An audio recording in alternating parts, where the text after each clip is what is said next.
Today we will talk about how to determine permeability in laboratory. So we can perform two type of tests. One we call as constant head permeability test. This test is mostly for the coarse grained soil like sand, gravel, and the mixture. Then we have the falling head permeability test. Falling head permeability test for fine soil like silt, clay, and their mixture. So this is a typical sketch to measure the permeability in the lab for coarse grained soil, and the test will be the constant head permeability cell. And left side, as you can see, is a formula to calculate the permeability by using constant head permeability test. So dividing the discharge with the length, multiply discharge with the length and divided by the area and the head gives you the permeability of the coarse grained soil. If you look at the picture, you will see that here's a soil sample.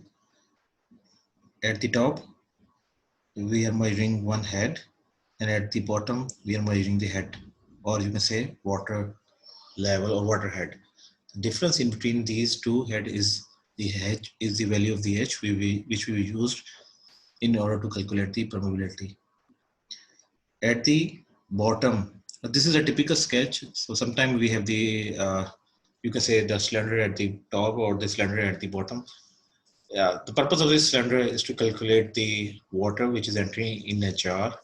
So we need the quantity of water. I will explain the step by step written what are the steps which are involved to measure the permeability by constant head. So first of all, what we have to do. So the setup is designed such a way that the hydraulic head causing flow is maintained constant. So you need to ensure that at the top, as you can see at this figure, at the top we have the water reservoir. So we need to ensure, as the test name is constant head permeability test. So we need to ensure that there is a proper inflow of water and the water head remains constant. The quantity of water flowing through a soil specimen of a normal cross-sectional area and length is the given time is measured. So as mentioned before, you must know the area and the length or the height of this specimen. Measure the inside diameter of the permeameter. So if it is a graduated cylinder in a circular form, then you must know the diameter of the cylinder. Measure the length, height of the permeameter or height of the sample. For the given bulk density and moisture content, calculate the variety of the soil. So these calculations are required if you want to know the exact volume, you can say the exact volume of the soil which you want to place inside the permeameter. If you have the disturbed sample, then you have to make a sample for the permeability test. But if you have the undisturbed sample, you can place it directly into the equipment. Set up the permeability and attach with the water supply to allow the flow of water through the sample so that the sample is saturated. So initially, what you are going to do, you just open the inlet wall and water is going to pass through the sample.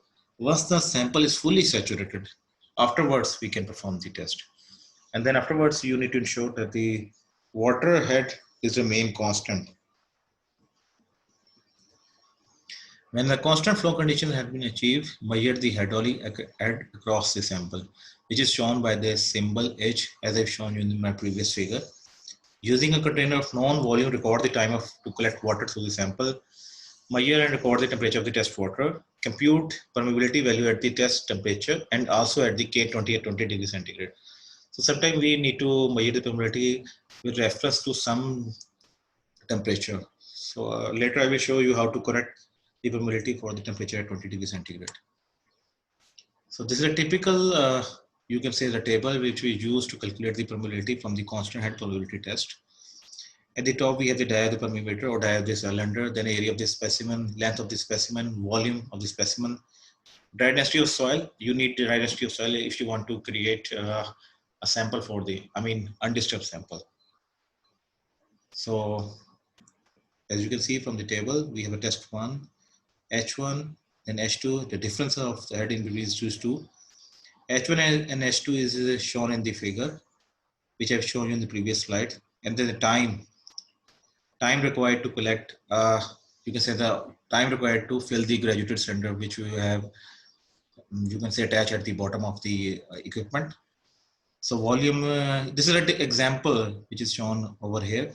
So volume collected is 35 centimeter cube, and time taken has taken to calculate this volume is 60 seconds. Then you can calculate the discharge. Discharge is the volume over the time, and then the temperature. This is the actual temperature, and this is a permeability at temperature 30 degrees centigrade. Now, if you want to calculate permeability with reference to some point, let's say 20 degrees Celsius is the standard time. And what you have to do is you have to do some correction for it. And K20 is equal to KT. KT is the room temperature permeability which we have calculated before. Then eta T and eta 20. These are some correction factor which I will show you in my coming slide. So this is basically the viscosity correction, or eta T over eta T is a symbol, eta T over eta 20. So if the temperature is 20, there is no correction factor. You can say it's only 1. And if you want to measure, let's say at the temperature 30 degrees centigrade, correction factor will be 0.7967. That means you have to multiply this KT with 0.7967 to calculate the permeability at 20 degree centigrade.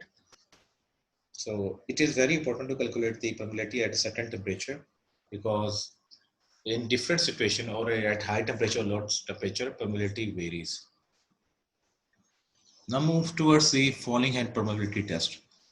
So first of all is the constant head, and then this is the falling head. So as the name suggests, the head level is going to change in this test. Previously in constant head, the head level is same. So first of all, the procedure is almost the same. Measure the inside diameter, measure the length of the specimen, calculate the volume. Using bulk density, you can calculate the weight of the soil to make the undisturbed sample. And initially you have to open the valve to make the sample saturated. So in bone test, you have to make sample saturated first. So once the soil is saturated, close the standpipe value. I will show you in the figure what is a standpipe, and measure the height of the water in the standpipe area with respect to some reference datum. Open the standpipe valve and stop the stopwatch simultaneously. Water will pass through the soil sample and height and changes from H1 to H2. Close the standpipe volume and measure time and height, measure and record the water temperature. So this is a typical sketch for the falling head permeability. Here is the standpipe, and this is the sample. Initially what we are doing to do is to open the wall of the standpipe, and water is going to inflow through the soil sample. Allow the water to flow unless the sample becomes saturated. Once the sample becomes saturated, you can close the standpipe wall. So once you close the standpipe wall, you have some reference height. Here in this figure, you can see H1. So H1 is the reference height with reference to some datum. So this is the initial height level, H1. Now, if you open you can say the inlet wall, this level is going to decrease. Let's say this level is going to decrease up to H2, and water is going to come out from the bottom. And here you can say at the bottom, you can calculate the quantity of the water which is coming out through some graduated cylinder. So H1 to H2, now you need to know the time in which the water height is changes from H1 to H2. And the formula to calculate the falling height permeability, as you can see in the left side, is 2.3 AL divided by A time and log of H1 to H2. This small is the area of the standpipe. L is the length of the specimen. A is the cross-sectional area of the specimen. T, time required, or time which is taken for the differences in these height. And you multiply the log of H1 and H2. This will give you the permeability from the falling head permeability test. And the procedure is almost the same as you can see from this figure. Test one, H1 is 70, and then the height reduces when you open the inlet wall. So 66.8, and log of H1 to H2, then time required from H1 to A2, temperature, and which we have a permeability. So permeability at 20 degrees centigrade and permeability at 20 degrees Celsius. Pressure factor is same as I've shown you in my previous slide. So in this way, you can calculate the permeability by falling head permeability test. Constant head test and falling head permeability test.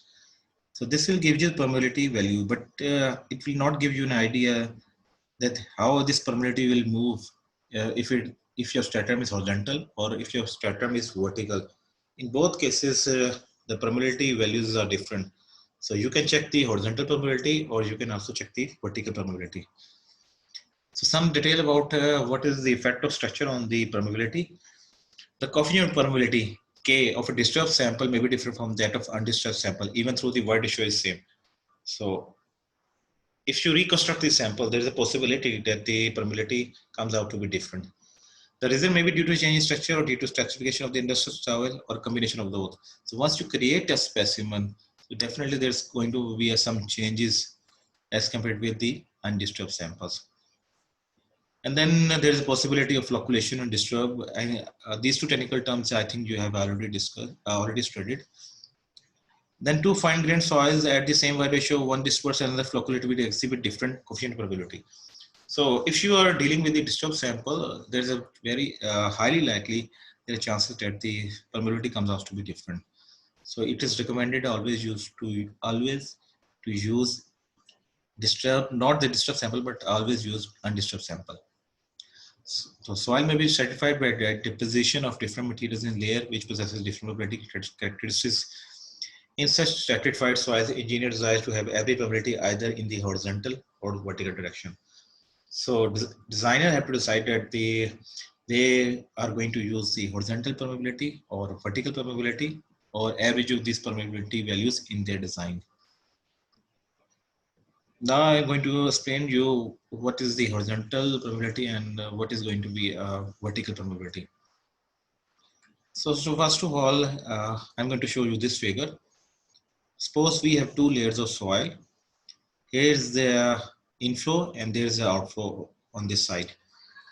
If Q1 enters from one layer and Q1 leaves at the other end. Similarly for Q2 enters from point B and leaves at point D. So this, if you look at this stratification, it is in the horizontal direction. So now what we are going to do, we are going to measure the horizontal permeability for these two cases, let's say K1 and K2. Now coming back to calculations, the total discharge will be equal to Q1 discharge in the first layer and the discharge in the second layer. From the Dorsey's law, we know that the velocity is proportional to the I and coefficient of permeability. Q is equal to AV. Now, putting value of velocity, we will get this equation that KHIA is equal to K1I1A1 plus K2I2A2. KH is symbol is for the horizontal permeability, I is the hydraulic gradient, and A is the area through which the water is flowing. Now, after rearranging this, you will get this equation of the horizontal permeability.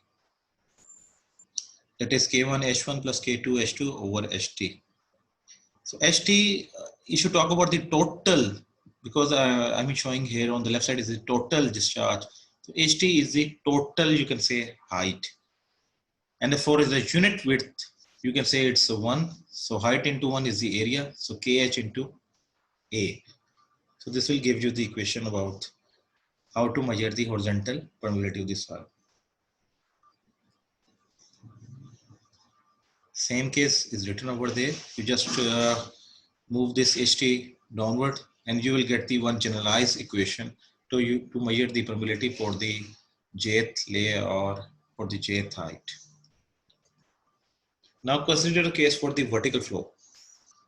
For the horizontal flow, discharge is equal to the discharge in both layers. But for the vertical flow, if you look at this figure, let's say this one, Q is coming downward and the quantity of Q which is falling from layer 1 and layer 2 must be equal to the same.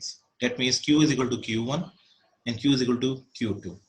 In vertical case, the discharge which is entering in one layer must be equal to discharge which is leaving to the second layer. So we have Q is equal to Q1 and Q2 and same procedure, just change the subscript to H symbol to the V. KV IA is equal to K1 I1A is equal to K2 I2A. Rearranging this, we will get the equation of the coefficient of vertical permeability. Now, if you can see from this equation, as total discharge entering in first layer is equal to total discharge entering into the second layer, we can say that K1 I1 is equal to K2 I2. So by using this phenomena, we can you can say similar slightly rearrange the equation, and we get the final equation of the question of vertical permeability. So from this, you can say you can further further rearrange this, and finally you will get this equation of vertical permeability. So these two equations are used to measure the permeability in the horizontal direction and permeability in the vertical direction. So here are some of the volumes of the permeability. These are the permeability values which you can say is the average permeability values. These are not specifically in the horizontal or vertical direction. These are the average permeability values for different type of soil. Let's say for the clay, it ranges from 10 to the -7 to 10 to the -8 meter per second. For sand, relatively high permeability, and fine sand, more permeability values. So here are some of the example. You can solve these example at home, and in coming lectures, I will give you the solution of these problems, and we will discuss it in detail. So here are a few problems. So first problem is regarding the computation of the permeability value. Second problem is again regarding the computation of K value, but also you also need to compute void ratio. And again, calculate the K value. And for the falling head test, I have shown you one example how to calculate the permeability from the falling head test data. Again is a falling head test permeability test. Calculate the value of the K. Calculate the ratio of the KH to KV. In my previous slides, I have shown you how to calculate the value of KH and KV. And K average, I will show you now what is the formula of KAV. Here's the average coefficient probability. So K average is equal to under root of KH times KV. So you can calculate the K average if you know the value of KH and KV. So I hope you understand the topic which we have discussed today. So we have discussed two types of permeability test, laboratory permeability test. One is the constant head, and the other one is the falling head permeability test. And then we've discussed horizontal permeability and vertical permeability phenomena. And finally, at the end of the lecture, I have given you some problems. So further in coming lectures, we will discuss about to measure the permeability in the field. I hope you have understand today's lecture. Till the coming lecture, thank you so much.